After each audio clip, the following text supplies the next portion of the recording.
Questão de número 5 fala sobre resposta do réu, né? Fala basicamente sobre contestação e reconvenção. E aí diz assim: na ação proposta por Jofre contra Catarina, em trâmite sob o rito comum ordinário, devidamente citada, a ré Catarina oferece contestação e reconvenção. Em preliminar da sua contestação, Catarina alega a existência de uma causa que pode produzir a extinção do processo sem resolução de mérito. Intimado o reconvindo para se manifestar, ou seja, em sendo intimado Jofre, que é o reconvindo, ele deverá fazer o quê? Pessoal, qual é a situação que a gente tem aqui? Jofre entrou com ação contra Catarina. Catarina contestou essa ação aqui, mas também entrou com a reconvenção contra Jofre. O que é a reconvenção? É a ação proposta pelo réu contra o autor, ou seja, houve a troca dos polos. Quem era réu virou autor, quem era autor virou réu. A gente tem um processo só, uma relação processual só que com duas ações judiciais dentro. A primeira ação chamada de ação originária, a segunda ação chamada de reconvenção, ação reconvencional. Onde é que você vai estudar a reconvenção? E é extremamente importante estudar a reconvenção. Do 315 até o 318. Somente esses artigos aí você consegue matar todas as questões de reconvenção. O que é que Jofre, que é o reconvindo, o que é que ele tem que fazer numa situação dessa? Letra A. Apresentar a contestação à reconvenção no prazo de 15 dias, visto que a extinção da ação proposta por ele, por Jofre, não obsta o prosseguimento da reconvenção aforada por Catarina. Perfeito, essa é a nossa resposta. Onde é que está isso? Dá uma olhada no artigo 317, que diz assim: a desistência da ação, dessa ação aqui proposta por Jofre, ou a existência de qualquer causa que a extinga, não obsta, não impede, não inviabiliza o prosseguimento da reconvenção.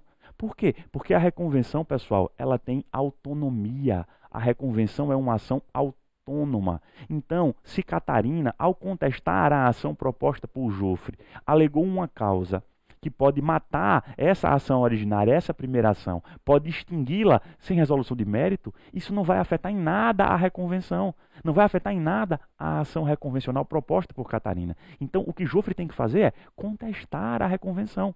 Porque se eventualmente a ação originária for extinta, a reconvenção vai continuar. A reconvenção não é acessória, não há relação de acessoriedade entre ação originária e ação de reconvenção.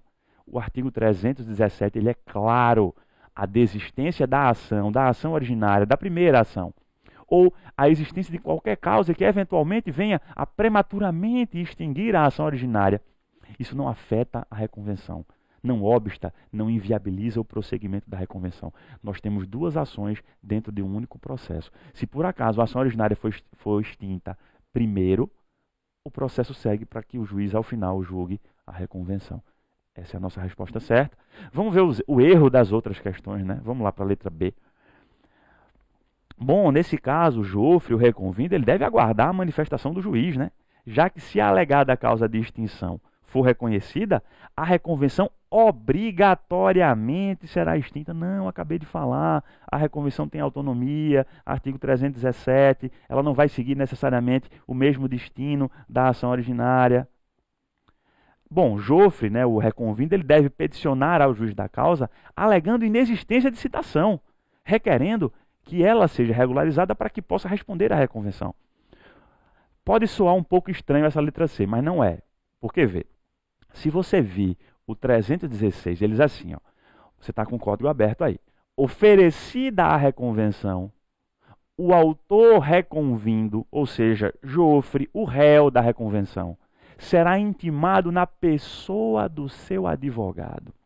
Aí o que é que a letra C diz? Jofre está arguindo a nulidade dessa intimação. Está dizendo que ele não tem que ser intimado, ele tem que ser citado. Não, o código está certo, é intimado na pessoa do seu advogado. Mas peraí, professor, a reconvenção é uma ação. Eu estou propondo uma ação contra alguém e esse alguém não vai ser citado, vai ser intimado. É isso? É isso. Citação é o ato pelo qual se chama a juízo o réu ou o interessado a fim de se defender. Para que eu vou chamar Jofre ao processo? Jofre já faz parte do processo. Ele foi o autor da ação originária. Ele foi o autor da ação que fez nascer o processo. Ele já está no processo. Eu não preciso citá-lo. Basta que eu o intime e detalhe na pessoa do seu advogado, porque ele já tem advogado. Não foi ele que propôs a primeira ação judicial? Não foi Jofre que propôs a primeira ação contra Catarina? Ele já tem advogado. Então o que o Código diz, meus amigos, por uma questão de economia e celeridade processual é: juiz, não precisa mandar citar o réu, não precisa se mandar citar Jofre, porque ele já faz parte do processo. A gente vai intimar. E não precisa mandar intimá-lo pessoalmente, porque é mais rápido intimar o advogado e o advogado é que sabe o que é que tem que fazer. Pula essa etapa, intima diretamente o advogado. É essa a lógica, é essa a inteligência, e nesse caso sim, a inteligência do artigo 316. Vamos ver a última assertiva. Cabe a Jofre, né, o autor reconvindo, requerer a extinção da reconvenção, visto ser uma medida incompatível com o rito processual ordinário. Pessoal, a reconvenção, ela é incompatível, não é com o procedimento ordinário, não. Ela é incompatível com o procedimento sumário, é com o sumaríssimo lá dos juizados especiais cíveis. Por quê? Porque o sumaríssimo e o sumário, eles são ações dúplices. Eles tramitam neles ações dúplices. Ou seja, ações dúplices, pessoal, é aquela na qual o réu pode formular o pedido contraposto. Ou seja, nas ações dúplices, lá no sumário, lá no sumaríssimo, eu não preciso de reconvenção. O réu não precisa de reconvenção. Aquele contra-ataque que o réu faria na reconvenção, ele pode fazer na própria contestação, porque a ação é dúplice. Nas ações dúplices, o réu poderá formular na contestação o chamado pedido contraposto. Ele pode fazer um pedido contra o autor em seu favor. Ou seja, aquilo que ele faria numa reconvenção, ele vai fazer na própria contestação. Só que isso não é permitido no procedimento ordinário. Por isso que no ordinário ele tem que reconvir uma peça contestatória para se defender e uma reconvenção para contra-atacar. Só que no sumário e no sumaríssimo, nas ações dúplices, ele pode fazer tudo junto na contestação. Então, esse é o erro. Reconvenção, ela não é incompatível com o procedimento ordinário. Ela é incompatível com o sumaríssimo, juizados especiais, e com o sumário. Dá uma olhada depois lá no sumário, artigo 275 até o artigo 280, 281, por aí. E você vai entender melhor o que eu estou falando. Vamos fechar esse bloco, né? Vamos fechar aqui o nosso primeiro bloco do Revisar a sua AB.